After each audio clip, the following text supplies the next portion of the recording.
Galisod og tabok sa mga dalan sa Jansan ang usa ka local tourist nga taga Manila nga si Clara Ferrer. Kini tungod duna matud pay pedestrian lane ang dili na maklaro. Kailangan din siya talaga na na ma-improve, like mapinturahan, especially na rin paggabi.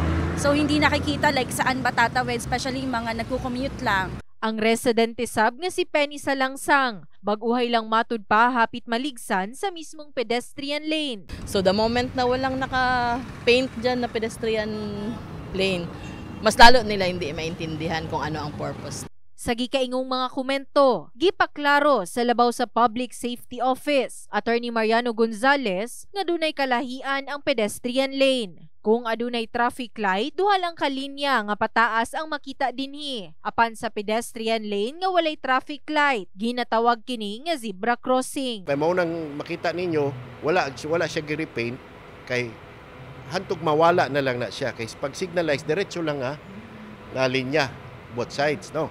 Kanang naay linya sa tunga nga murag hagdan naa na siya sa mga kalsada nga walay signal, walay traffic signalization. Ilawom sa Traffic Signalization Program sa City Transport and Traffic Engineering Division, gipinturahan na ang pipila ka pedestrian lane aron mas maklaro ang markings niini.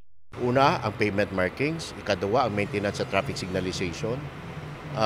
We'll see to it nga ang mga busted lights mailisan, etc. Then ang atong mga street names, ang mga nagawala, i-replace na to. Luyo dinhi, nag-install na sab og dugang pedestrian guardrails, dugang parking signages, gi-repair na sab ang center railings, nag-install na sab og street name signages ug daghan pa. In the heart of changing lives, kini si Liza Labajo, Brigada News.